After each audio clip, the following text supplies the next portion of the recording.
దివ్య ప్రియతమని కృపా విశేషం వలన క్రియేషన్ అండ్ ఇట్స్ కాజెస్ అనేటువంటి గ్రంథాన్ని గత కొద్ది నెలలుగా చదువుకుంటూ ఉన్నాం. ఈరోజు ఒక కొత్త ఉపన్యాసాన్ని మనం మొన్ననే మొదలుపెట్టాం. అది మధ్యలో ఆగాం. ముఖ్యంగా 5-6 డిసెంబర్ 1927 నాడు బాబా మ్యూజియం రూములో ఇచ్చినటువంటి ఉపన్యాసం చదువుతూ మధ్యలో మనం ఆగాం. దాని వివరణ ఇక్కడ ఇచ్చుకుని వచ్చారు. దానిలో ఏం చెప్తున్నారంటే బాబా అక్కడ ఒక చార్ట్ ఉందండి. ఆ చార్ట్ గురించి వివరించి చెప్పారు ఆయన. ఒక పెద్ద గోళం ఉంది. ఆ గోళములో భగవంతుణ్ణి అనేక దశలలో చూపించారు. మొట్టమొదట చైతన్యము లేని భగవంతుడు ఏ అన్నారు. రెండవది ఓం బిందువు వద్ద ఉన్నటువంటి సృష్టికర్తగా ఉన్న భగవంతుడు బి అన్నారు. దాని నుంచి వెలువడిన జీవాత్మలుగా ఉన్న భగవంతుడు సి అన్నారు. ఆ తర్వాత డి శివాత్మల రూపములో ఉన్న భగవంతుడు అని డి అన్నారు. ఆ చిత్రపటం గురించి మనం చెప్పుకుంటూ ఆగా. ఇంకా ఇక్కడ బాబా ఏమంటున్నారంటే అనేక ఉదాహరణలు భగవంతుని స్థితులను వర్ణించడానికి వాడుతూ ఉంటాం. నిజానికి ఈ ఉదాహరణలు ఏవీ కూడా భగవంతుణ్ణి యథాతథంగా చూపించలేవు. మనం సముద్రంతో పోలుస్తాం భగవంతుడిని, కానీ నిజంగా సముద్రము అంత అనంతమైనది కాదు. దానికి భూగర్భం ఉంది, అలాగే పైన ఉపరితలం ఉంది, పక్కన తీరాలున్నాయి. కానీ భగవంతుడు ఆయనకి ఏమీ లేవు, ఉన్నదే ఆయన ఒక్కడే. అయినప్పటికీ కూడా మన మేధస్సుకు అర్థం చేసుకోవడం కోసం మనకు అందుబాటులో ఉన్న కొన్ని పోలికలను వాడక తప్పదు, లేకపోతే విషయం మనకు అర్థం కాదు. అది నిన్న చెప్పుకున్నాం. సముద్రము, కాంతి, ఈ జ్ఞానము, ఇవన్నిటిని మనం పోల్చుకుని చెప్పుకుంటున్నాము అని బాబా అన్నారు. Let us begin with a figure on a facing page which we will take as our introduction to this subject. ఆ బొమ్మని తీసుకుని దాని నుంచి మనం చెప్పుకుందాం అంటున్నారు. This figure presents God as an infinite ocean with innumerable drops, all of which are themselves nothing but that same very ocean. దానిలో ఒక పక్క చైతన్యం లేని భగవంతుడు ఉన్నాడు. తర్వాత సృష్టి బిందువు నుంచి బయటకు వచ్చి అనేక బుడగలుగా మారిన భగవంతుడు ఉన్నాడు. ఇది కదా మనం బొమ్మలో చూసింది. బాబా ఏమంటున్నారంటే ఎడం చేతి పక్కన చూస్తే ఒకే భగవంతుడు ఉన్నాడు, కుడి చేతి పక్కన కూడా ఒకే భగవంతుడు. అదేమి తేడా లేదు దానిలో. మనకు అలా కనపడుతున్నాడు అంతే, ఏమీ తేడా లేదు. ప్రతి బిందువుకి కూడా సముద్రానికి ఏ లక్షణాలున్నో అన్ని లక్షణాలు ఉంటాయి. This figure presents God as an infinite ocean with innumerable drops, all of which are themselves nothing but that same very ocean. అంచేత ఇన్ని బిందువులుగా మనకు కనపడుతున్నప్పటికీ ఆ సముద్రముతో పోలిస్తే ఏ రకమైన తేడా లేనటువంటిదే. Now as you can see, figure 4 shows 3 subdivisions within the ocean. ఒకే సముద్రంలో 3 విభజనల కింద చూపెడుతోంది ఈ బొమ్మ. which nonetheless remain infinite and indivisible. నిజానికి ఈ అన్ని దశలు అనంతమైనవే, అన్ని దశలు ఒక్కటే, అవిభాజ్యమైనదే. The portion marked A denotes the ocean still as a mill pond and altogether quiet. మొట్టమొదట ఏ అనేటువంటి దశలో ఉన్న భగవంతుడి గురించి చెప్తున్నాడు. అది ప్రశాంతమైన ఒక సాగరం. This is God unconscious. ఇది చైతన్యం లేనటువంటి భగవంతుడు. Which nose neither it self as the ocean nor does it know the universe which has the nothing latent within it. అది ఎందుకంత ప్రశాంతంగా ఉంది? విశ్వం ఇంకా ఆవిర్భవించలేదు దానిలో నుంచి. మరి విశ్వమునకు మాతృక అయిన శూన్యం ఎక్కడుంది? దానిలో నిబిడీకృతమై దాగి ఉంది. అది దాని పరిస్థితి. సో చైతన్యము లేదు అంటే అర్థం చెప్తున్నారు బాబా, తనెవరో తనకు తెలియనటువంటి పరిస్థితి. అలాగే ఈ విశ్వము గురించి కూడా తనకు ఏమాత్రమూ తెలియనటువంటి పరిస్థితి. This state of God if given a term or designation can be called Brahma or the soul of souls. ఈ స్థితిలో ఉన్న భగవంతుడికి ఓ పేరు పెడదామని మనం అనుకుంటే బ్రహ్మ అని పెట్టచ్చు, లేక ఆత్మలకు ఆత్మ, పరమాత్మ అని పేరు పెట్టచ్చు. అయితే బ్రహ్మ అంటే ఒక గందరగోళం ఉంది మనకి. మనం బ్రహ్మ అనగానే ఆయన సృష్టించేటువంటి సృష్టికర్త బ్రహ్మే మనకు తెలుసు, ఆ బ్రహ్మ కాదు. మూలంలోకి వెళితే మన హిందూ ఇతిహాసంలోకి బ్రహ్మ అంటే ఆదిమూల స్థితిని కూడా బ్రహ్మ అని అంటాం. అంచేత ఆ స్థితిని ఇక్కడ బాబా ప్రస్తావిస్తున్నారు. సృష్టికర్త అయిన బ్రహ్మని కాదు సుమా అని వివరం కూడా కింద ఫుట్ నోట్లో చెప్పాడు అతను.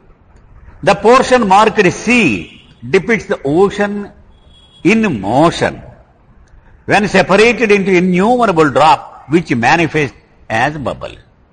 ఈ బి అనేటువంటిది తొలి కెరటం ఏర్పడిన తర్వాత అంటే ఆటంకం కలిగింది ఆ ప్రశాంతత. అప్పుడు ఉద్భవించినటువంటి పర్యవసానం ఏమిటి?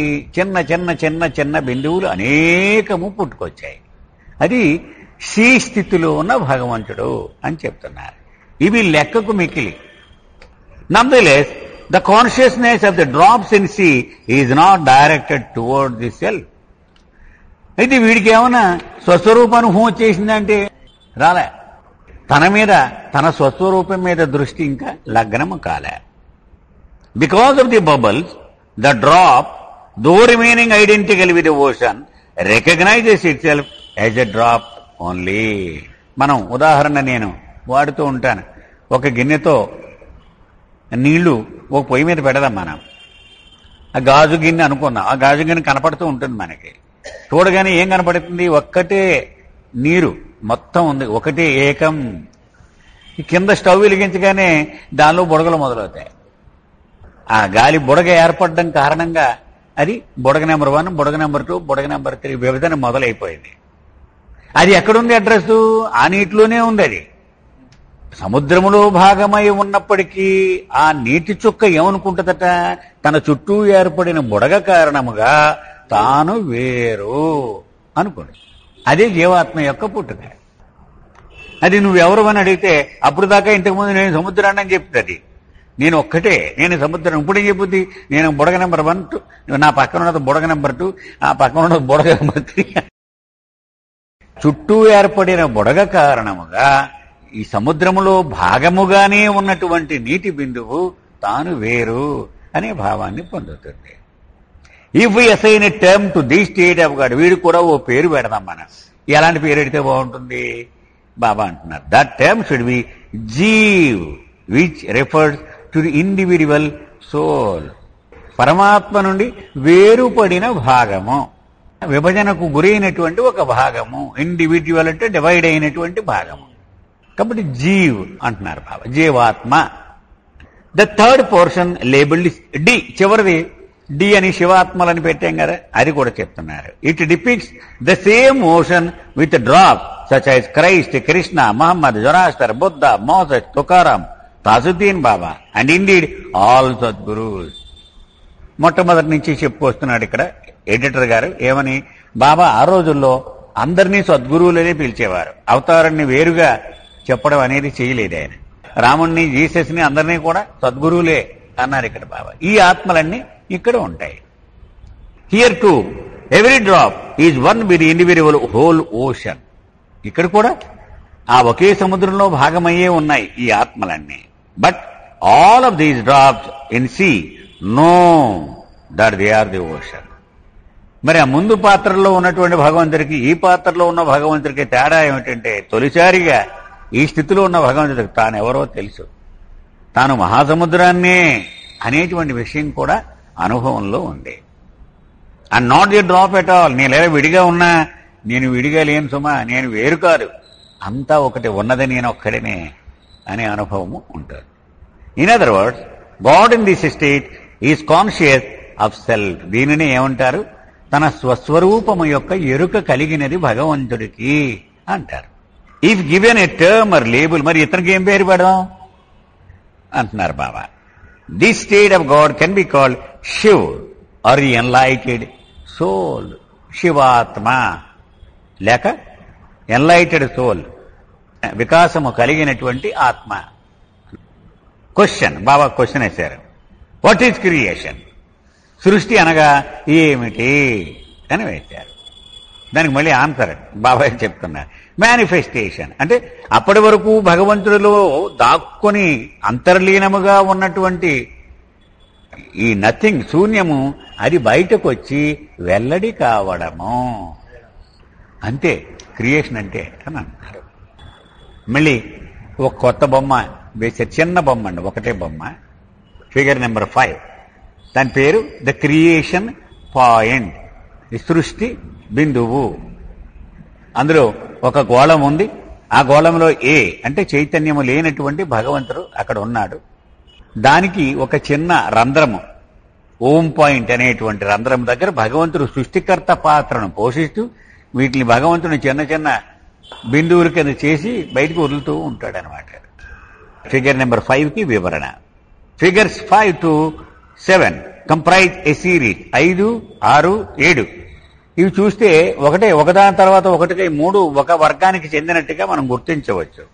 Each successive diagram adding on to the previous figure a new stage of the creation narrative and a new diagrammatic element to express this. Baba ఏం చేశారంటే మొదటి బొమ్మలో ఒక విషయం అర్థం చెప్పారు, రెండో బొమ్మకి ఇంకొక దాన్ని జోడించి పూర్తి అర్థం మళ్ళీ చెప్పారు, మళ్ళీ మూడో బొమ్మలో ఇంకొక దాన్ని కూడా జోడించి అన్ని ఒకసారి చెప్తే కన్ఫ్యూజ్ అవుతాడు కదా కుర్రాళ్ళని. ఒక్కొక్కటి జోడించుకుంటూ ఈ 5, 6, 7 చెప్పారు. Figure 5 shows only the primordial ocean of God and creation point. 5వ బొమ్మ మనం చూసినట్లయితే ఏం చెప్పారు? 5వ బొమ్మలో ఒక్కసారి చూడండి మీరు. ఇందులో ఏం చెప్పారు? 2 పాత్రలు ఉన్న భగవంతుడు చెప్పారు. ఒకటి చైతన్యము లేని భగవంతుడు మహాసముద్రంగా ఉన్నాడు. Figure 5 shows only the primordial ocean of God and creation point. తర్వాత దానికి ఒక చిన్న రంధ్రం, అది ఓం బిందువు. ఈ రెండే చూపించారు దీనిలో. Figure 6 ads to this the waves, the bubbles and foam. Next బొమ్మ వచ్చేటప్పటికి బాబా ఏం చెప్తున్నారు? దీనికి కొత్తగా ఇంకొకటి యాడ్ చేసి చెప్తున్నారు. దానికి ఏం చెప్పారు? రంధ్రంలో నుంచి బయటకు వచ్చినటువంటి బుడగలు, కెరటాలు, నొరగ. Figure 7 reproduces most of the content of 6. Figure 7లోకి వెళితే 6 యాజ్ ఇట్ ఈజ్ గా అది, కానీ ఒక్క డిస్క్రిప్షన్ వర్ణన పెంచారు.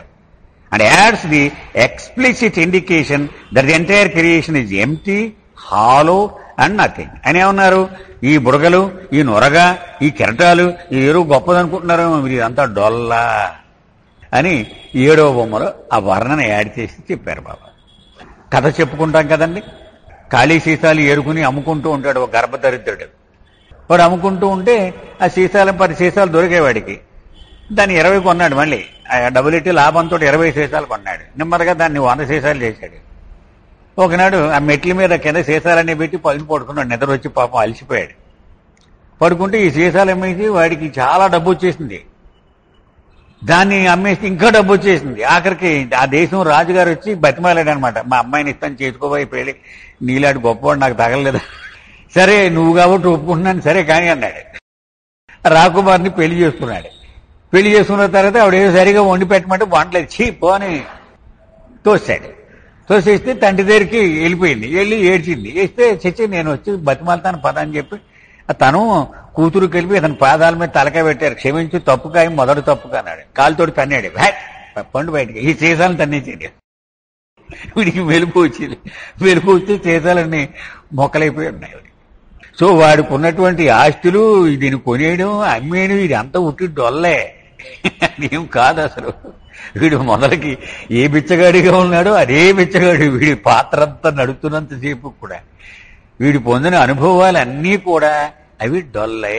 అది చెప్తున్నారు. ఆ క్రియేషన్ ఇలా బొమ్మ వేసి మరి ఎంత నడిచింది నడక ఏంటి అంటే ఇది ఉట్టిదే. వీడి కల్లో ఎంత వర్ణన చెప్పినా అది కొరగానిదే అది చెప్తున్నారు. మళ్ళీ క్వశ్చన్ వేశారు Baba, who are what is the creator? మరి సృష్టికర్త అంటే ఎవడు? ఆన్సర్ బాబా చెప్తున్నారు, ది సేమ్ ఓషన్. ఆ ముందు ఏ సముద్రం అయితే ఉందో అదే సృష్టికర్త పాత్రను కూడా పోషించింది. మళ్ళీ కొత్తగా కూడా అమెరికా నుంచి రాడు, ఆ భగవంతుడే. Which was still in its original state A when it began to move to create and so become the creator. నిశ్చలముగా ఉన్నటువంటి పరమాత్మ కదలిక ఏర్పడగానే సృష్టికర్త పాత్రను పోషిస్తాడు, అంతే తేడా అన్నారు. ఆయనలో ఆ లీలా విలాసము ఉద్భవించగానే అది కెరటం మాదిరిగా ఈ ప్రశాంతతను కలచివేసి సృష్టికర్త పాత్రను పోషింపజేసింది భగవంతుడితో. So became the creator be as shown in the picture. The creator in other words is that very point through which the creation manifest. అంచేత ఓం బిందువు దగ్గర ఉండి ఈ పరమాత్మని విభజనకు గురిచేసి ఈ సృష్టిలోనికి వదులుతూ ఉన్నాడే గేట్ కీపర్, ఆయనే సృష్టికర్త, ఆ పాత్రే. సో ఆయన ఎక్కడుంటాడు, ఆయన అడ్రస్ సృష్టికర్త పాత్ర ఓం బిందువు దగ్గరే ఆయన address. At this juncture, we resume with explanation page 2 of the 5th 6th December 1927 lecture. Yet, we have incorporated in the form of figure 6 and 7 two further diagram. అదే అంటే వీళ్ళు చేసింది ఏంటో చెప్తున్నారు. బాబా చెప్పిన వివరణలో కొన్ని లేనిటువంటి అదనపు విషయాల్ని రంజు డైరీ నుంచి పెన్సిల్తో రాసిన వివరాలన్నీ మేము తీసుకుని ఇక్కడ యాడ్ చేసాము అని చెప్పాం.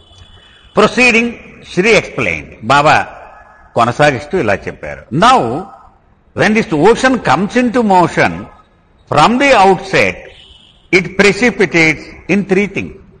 సముద్రంలో కదలిక మొదలవగానే మొదటి నుండి కూడా 3 విషయాలు మొదలైనయట. ఏమిటో చెప్తున్నారు. Wave, foam and bubbles. ముందు కెరటం వచ్చిందట, తర్వాత నొరగొచ్చిందట, తర్వాత బుడగలు వచ్చాయట. Leaving aside the matter of foam for the present. ఈ నొరగ గురించి పక్కనెడతాం మనం. Each of the wave is associated with its own big bubble which we call the wave bubble. ఇక్కడ బాబా కొంత అదనపు వివరణ చెప్తున్నారు. And each such wave bubble contains innumerable and a small drop bubble. Baba ఏం చెప్తున్నారంటే, ఒక పెద్ద కెరటం సునామీ వచ్చినప్పుడు చూడండి, పెద్దది ఆకాశంలోకి ఇలా లేచినట్టుగా మనకు కనపడదు, అది ఒక బుడగ, వేవ్ బబుల్ అన్నారు దాన్ని. అంటే సముద్రంలో ఏకం, సముద్రం నుంచి వేరుపడే ప్రయత్నంలో వచ్చేది ఏదైనా ముందు బుడగ రూపంలో వస్తుంది. దాని లోపల మళ్ళీ చిన్న చిన్న చిన్న చిన్న చిన్న చిన్న బుడగలు అనేకం ఉండొచ్చు కాక. సో ఈ కెరటాన్ని తీసుకొచ్చేటువంటి బురగని వేవ్ బబుల్ అన్నారు బాబా.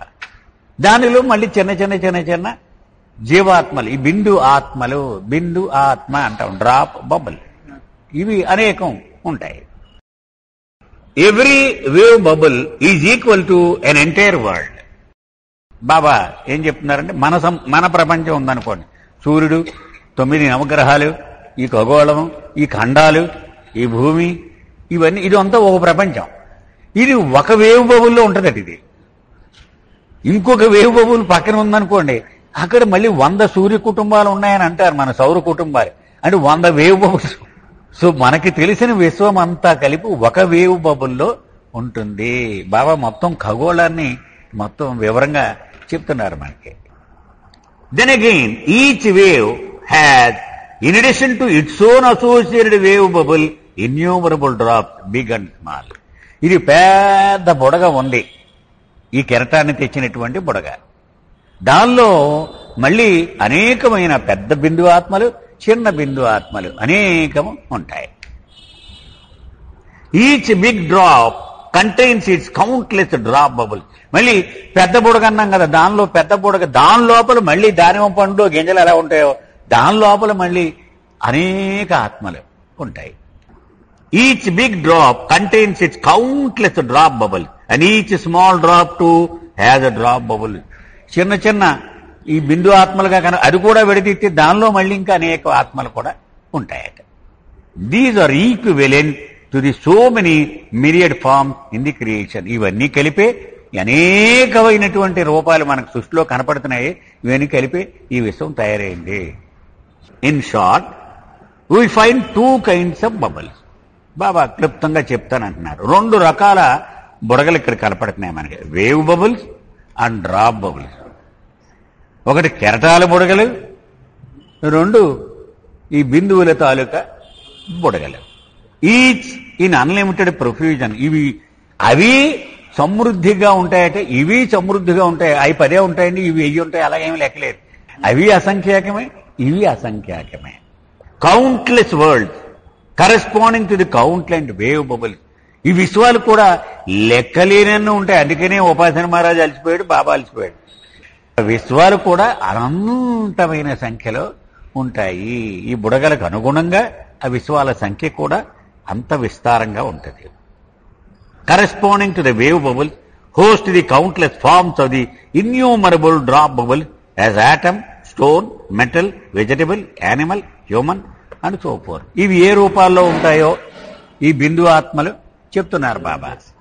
ఈ బుడగలు రాతి లగాయతుకుని కొన్ని అణువులుగా ఉంటాయట, కొన్ని రాళ్లు, లోహము, వనస్పతి, జంతువు, మానవుడు, ఇంకా మిగిలిన రూపాల్లో. Setting aside the question of drop bubbles for the present. ప్రస్తుతానికి ఈ బిందు ఆత్మల సంగతి పక్కనెడదాం. Let us first turn to the wave bubble. ఈ వేవ్ బబుల్స్ గురించి ముందు కొంచెం తెలుసుకుందాం. ఇది ప్రస్తుతం గాడ్ స్పీచ్ లో చెప్పలేరు బాబా వేవ్ బబుల్స్ గురించి, ఇక్కడే చెప్పారు. ఆ వేవ్ బబుల్స్ ఏంటో చెప్పుకుందాం. Now a bubble is emptiness or hollowness. బుడగ అంటే ఏమిటి అర్థము? డొల్లా, ఏమి లేనిది. పైన మాత్రం పెద్ద ఆకారం ఉందన్నమాట. ఓహో చాలా పెద్ద ఉందండి, లోపల ఏముండదు. లోపల రామకృష్ణ పరమహంస ఒక చిన్న ఉపమానంలో చెప్తాడు ఆయన. ఒక కుర్రోడికి మిఠాయిలు ఇచ్చి పంపించిందట అమ్మ. జాగ్రత్తగా పట్టుకాడు, చాలా బరువుగా మోస్తూ వెళ్తున్నాడు, చాలా దూరం వెళ్ళాలి. ఏంట్రా అందరూ అంటున్నారు, మిఠాయి మిఠాయి అంటున్నాడు వాడు. ఫ్రెష్ మిఠాయి అద్భుత అని వాడు అలా చూస్తున్నాడు. కింద కన్నం ఉందట, ఆ కన్నంలోంచి ఈ మిఠాయి అన్ని పోతానే ఉన్నాయి, జారిపోతున్నాయి ఇవన్నీ. వీడు చాలా బరువుగా మిఠాయి పట్టుకెళ్తున్నారంటున్నాడు. ఎవడెరిగినా మిఠాయి అంటున్నాడు. చివరికి వెళ్ళిన తర్వాత ఓపెన్ చేస్తే ఖాళీ డొల్లం. అన్ని మతాలు ఇలాగే ఉన్నాయి, అసలు సారం జారిపోయింది. కానీ పైకి వీడంతా ఇది చాలా మిఠాయి ఉందంటున్నాడు, వీడు చెబుతున్నాడు మిఠాయి ఉందని. వాళ్ళందరూ ఓహో ఏం మిఠాయి పట్టుకెళ్తాడని అనుకుంటున్నారు, కానీ లోపల మాత్రం లేదు. అలాగూ ఈ బయటికి బుడగ చూసి అబ్బా ఎంత బుడగండి అనుకుంటున్నారు, లోపల మాత్రం డొల్ల, ఏమీ లేనిదే. Now a bubble is emptiness or hollowness. ఖాళీతనము, డొల్లతనము అదే ఉంటుంది. Our world and indeed all the world are mere bubbles. మన విశ్వంతో పాటు మిగిలిన విశ్వాలు ఇవన్నీ డొల్లలే, ఈ బుడగలే. ఎంప్టీనెస్, హాలోనెస్, ఏమి లేదు వీటిలో. Indeed this characterisation as emptiness and hollowness and nothingness applies not just to these worlds but everything below the creation point. సృష్టి బిందువు నుంచి బయటికి వెల్లడైన ప్రతిదానికి ఇదే వర్తిస్తుందట. అంతా డొల్ల, కళ. మనం ఇందాక కళలో వీడు రాజు అవడం, వీడి ఆస్తులు సంపాదించడం, అది అంతా ఎంత డొల్లో అంతే డొల్ల. అందుకని మనము ఒక బొమ్మను ఎప్పుడు మనం మనసులో ఉంచుకుంటే గాడ్ స్పీక్స్ మొత్తం అర్థమైపోతుంది. ఎలాగా నోరు తెరిచి గాఢ నిద్రలో ఉన్నటువంటి భగవంతుడు కాలిమి కాలేసుని పడుకున్నాడు, అది ఒక స్థితి. 2 కలగండం మొదలెట్టాడు, అది 2వ స్థితి. 3 కళ్ళు తెరిచి చూస్తున్నాడు, అది 3వ స్థితి. 1వ స్థితి నిజము కానీ తెలియదు ఆయనకి. 3వ స్థితి నిజము తెలుసు ఆయనకి. 2వ స్థితి ఆయన కళ. సో మనం చెప్పుకునే వివరణలన్నీ కూడా 2.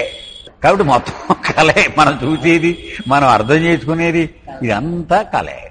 ఆ స్థితి గురించి ఇంత జరుగుతుంది అనమాట డిస్కషన్లు అన్నీ. మీరు ఎవల్యూషన్ అని చెప్పినా, రీఇన్కార్నేషన్ అని చెప్పినా, ఎన్వల్యూషన్ అని చెప్పినా, ఈ వివరణలన్నీ ఈ 2వ స్థితిలో హాయిగా పడుకుని కలగంటున్నాడు.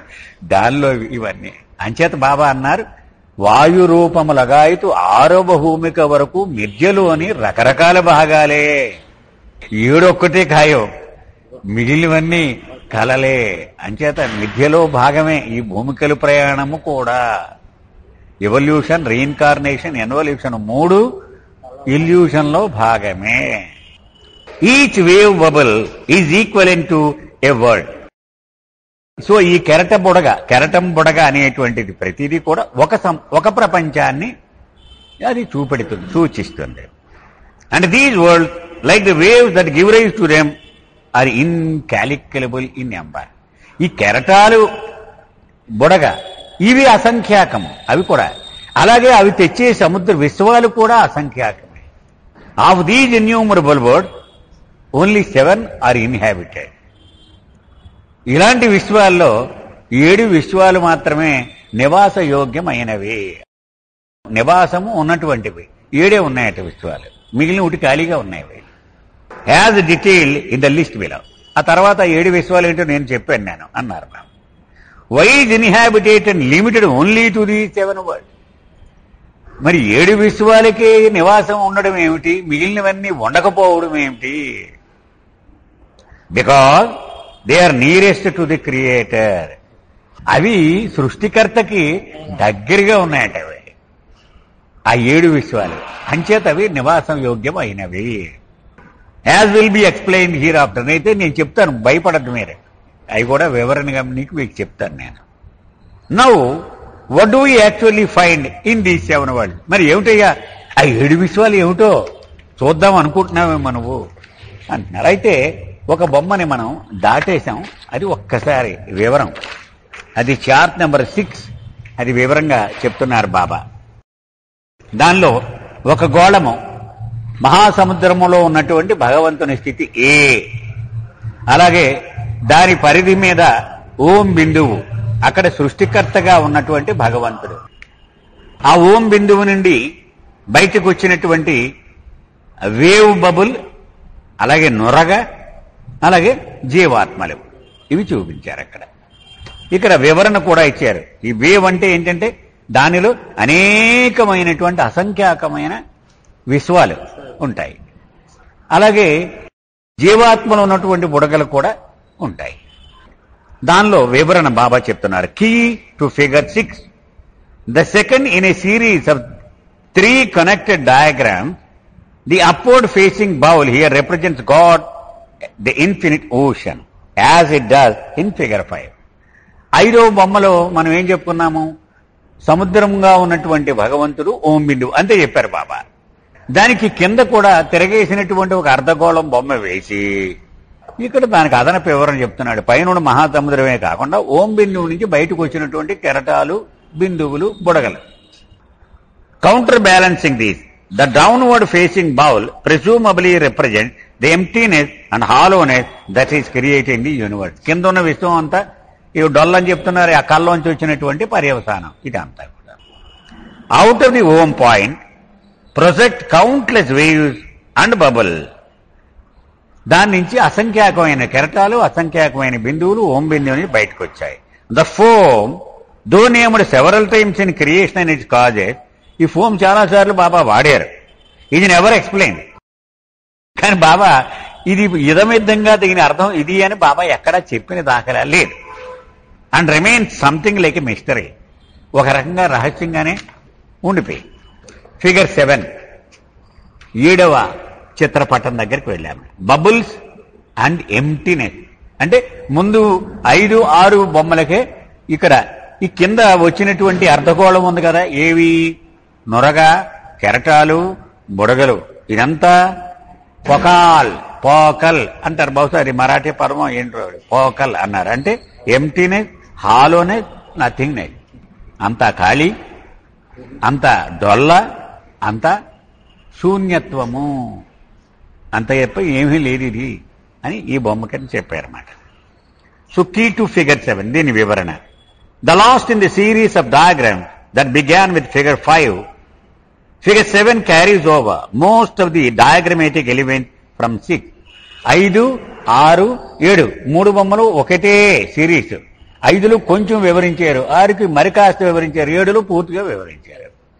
But what is distinctive about it is that it name the large dome in the lower part of the diagram, applying to it the designation of emptiness, hollowness and nothingness. ఈయన చేసిన ఒకటే ఈ 7లో ఓం బిందువు నుంచి వచ్చిన అర్ధగోళానికి వివరణ రాశారు. ఇది అంతా డొల్ల, శూన్యము అని రాశారు. అదొక్కటే దీనికి తేడా. Emptiness or focal is about to emerge as a major theme in creation and its causes. ఈ పుస్తకం మొత్తానికి ఈ అస్తమానం తగులుద్ది, మనకి గుర్తుపెట్టుకోండి సుమా మీరు అని చెప్తున్నాడు. ఎందుకని? డొల్ల, ఏమీ లేనిది. క్రియేషన్ అంటే మనం చెప్పుకున్నాం, క్రియేషన్ అంటే ఏంటి తెలుగులో? సృష్టి. సృష్టి అంటే ఏంటి?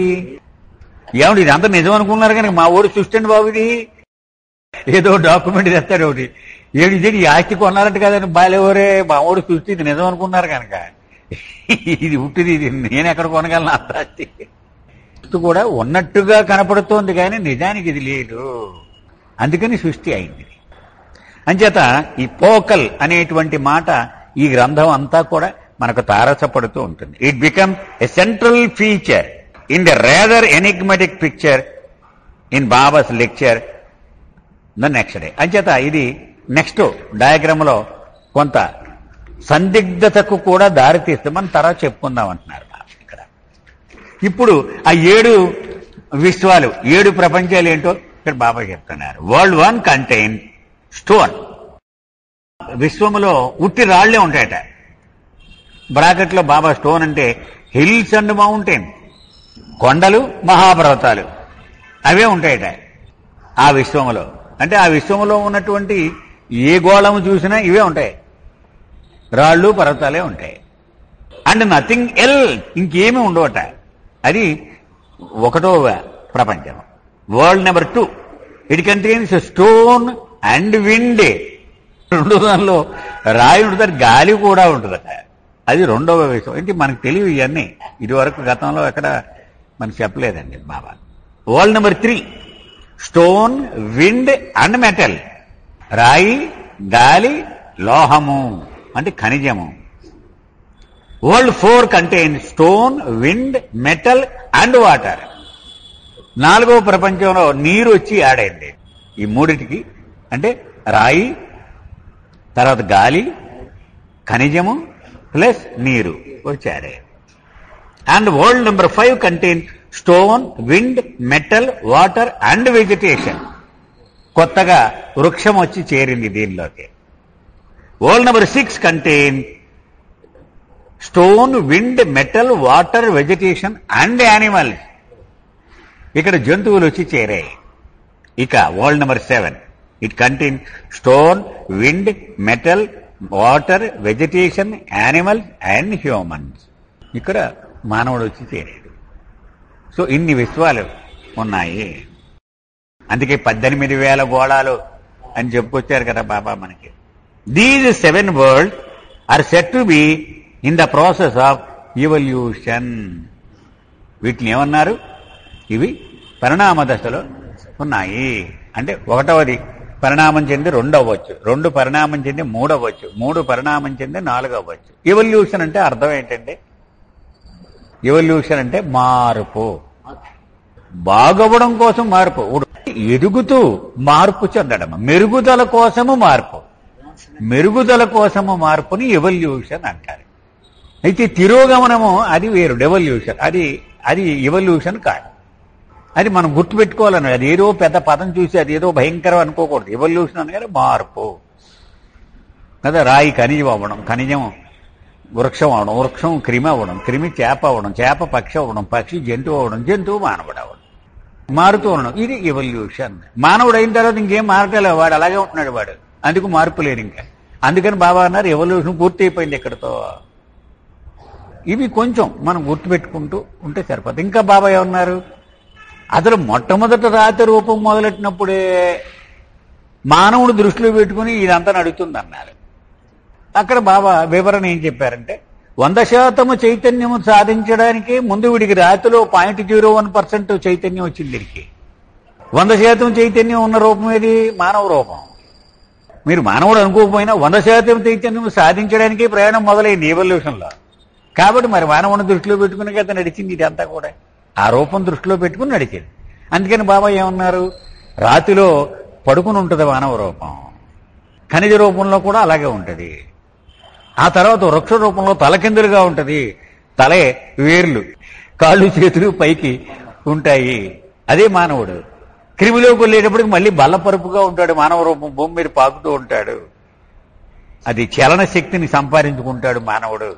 అది చేపలోకి వచ్చేటప్పటికి ఈతను నేర్చుకుంటాడు, నీటిలో బతుకుతాడు. పక్షికి వచ్చేటప్పుడు నిటారుగా నిలబడతాడు, తల ఇలా నిలబడి చూస్తూ ఉంటాడు, గాల్లో తిరుగుతూ ఉంటాడు.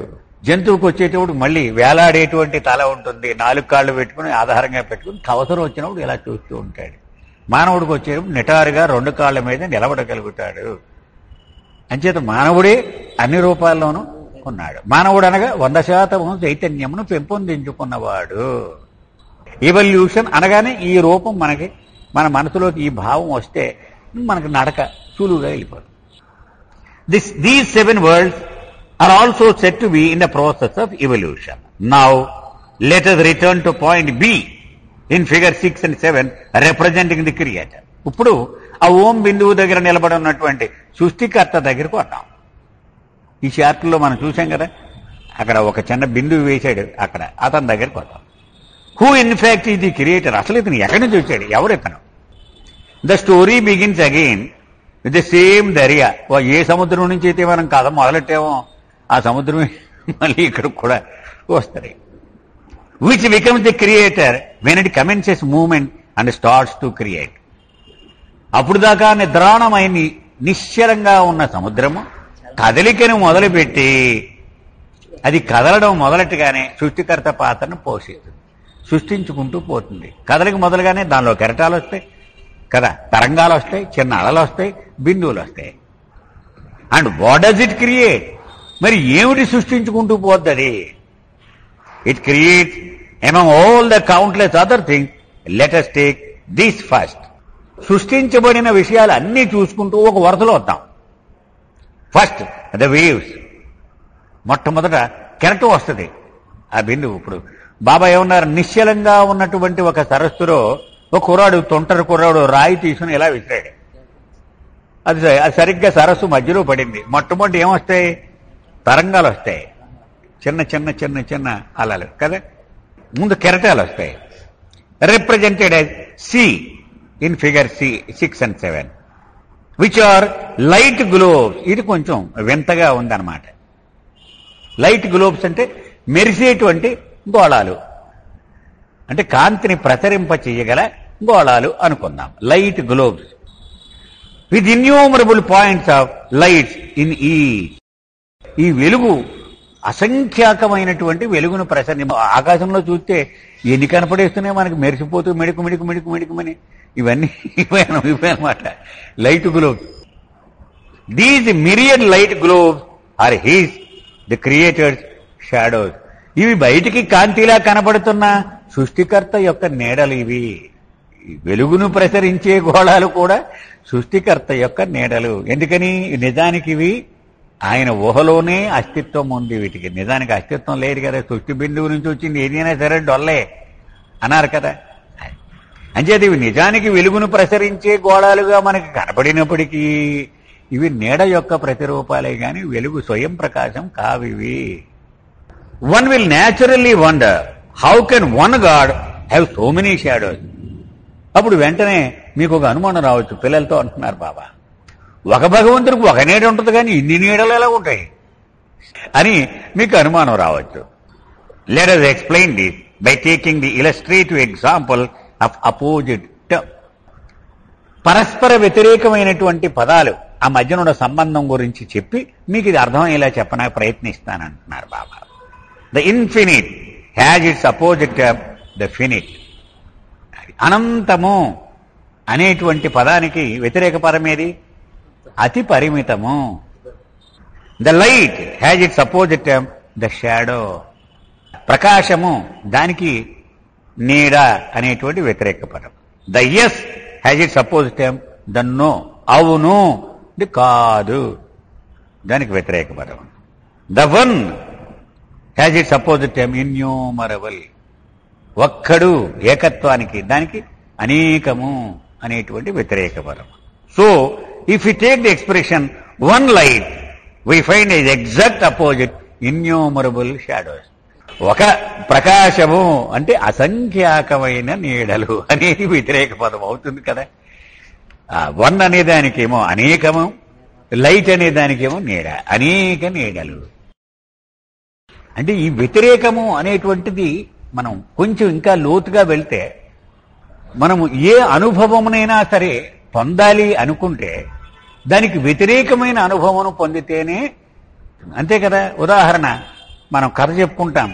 ఒక చెట్టు కింద యోగి కూర్చొని ఉన్నాడు. ఓ పక్షి ఇలా ఎగిరి వచ్చి వాలింది. అక్కడ చూసి ఎంత స్వేచ్ఛను అనుభవిస్తున్నావే, నీ అదృష్టమే అదృష్టం అన్నాడు. ఏంటి మళ్ళీ చెప్పండి. స్వేచ్ఛ అన్నాడు. స్వేచ్ఛ అంటే ఏమిటి అన్నాడు. ఇతనికి అర్థమైపోయింది, ఓహో దీనికి అనుభవం లేదనమాట, ఇది ఎంజాయ్ చేయట్లేదైతే అని తక్కువని పట్టుకొని దాన్ని పంజరంలో పెట్టాడు. పెట్టి బోల్ట్ వేసాడు. వేసేస్తే కాసేపు ఆశ్చర్యంగా చూసింది, ఏంటి ఏం చేశాడు నన్ను అని. ఇతను మామూలుగా ఇతని ధ్యానంలో ఇతను మునిగిపోయి ఇది కథల్లో మొదలెట్టింది. ఎగురుదామంటే లేరు, ఎక్కడికి వెళ్ళకపోతుంది. అది చాలా గింజుకుంది, కొట్టుకుంది, అటు కొట్టుకుంది, ఇటు కొట్టుకుంది. గంటలు గంటలు కడిచే కొలితే దానికి రక్తం గాయాలు తగులుతున్నాయి. ఇవన్నీ రాసుకుపోయి నెమ్మదిగా 2-3 రోజులు గడిచేటప్పటికి దానికి అర్థమైంది, ఓహో ఏమిటి నేను నష్టపోయింది అతను ఏదో అన్నాడే స్వేచ్ఛ అనమాట, నేను నష్టపోయింది అదేనమాట అని. కానీ దాని నుంచి బయటపడలేకపోయింది. అతను లోపలికి ఆహారం వేస్తున్నాడు అతను. ఇలాగా అనేక రోజుల పాటు సాగింది. ఒకరోజు అది ఇతని గడేయడం మర్చిపోయి ఏమిటో అది ఇలాగా వచ్చేసింది. అది వెంటనే తుర్రుమని బయటకు వచ్చేసి సర్రమని ఆకాశంలోకి ఎగిరి, ఆహా ఇది కదా స్వేచ్ఛ అంటే ఇదన్నమాట. అంచేత బాబా ఏం చెప్తారంటే, అది స్వేచ్ఛ అనే అనుభవం తెలుసుకోవాలి అంటే స్వేచ్ఛకు బద్ధవిరుద్ధమైనటువంటి వ్యతిరేకము బందీ అవడము అనే అనుభవమునకు లోనవడం ద్వారా స్వేచ్ఛ యొక్క విలువని అది ఎలాగైతే గ్రహించిందో, భగవంతుడు తాను ఏకం అనే అనుభవాన్ని పొందాలంటే నేను అనేకత్వాన్ని అనుభవించాలి, తాను అనంతం అనే అనుభవాన్ని పొందాలంటే అతి పరిమితమును అనుభవించాలి, తాను అతిశక్తివంతుణ్ణి అనే అనుభవం పొందాలంటే దౌర్బల్యాన్ని అతను అనుభవించాలి, నేను అనంతమైన ఆనందాన్ని అనే అనుభవాన్ని పొందాలంటే విషాదాన్ని అతను అనుభవించాలి. ఇవన్నీ అనుభవించడం కోసం ఈ సృష్టిలోకి అడుగుపెట్టాడు భగవంతుడు. భగవంతుని ఆదిమూల స్థితులను అనుభవంలోకి తెచ్చుకోవడం కోసం దానికి బద్ధ వ్యతిరేకమైన అనుభవాలు పొందాల్సి వచ్చింది. అవి పొందడం కోసం ఇదిగో దీనిలోకి వచ్చాడు ఆయన. ఇక్కడికి ఈరోజు ఆపుదాం. అవతార్ మెహర్ బాబాకి జై.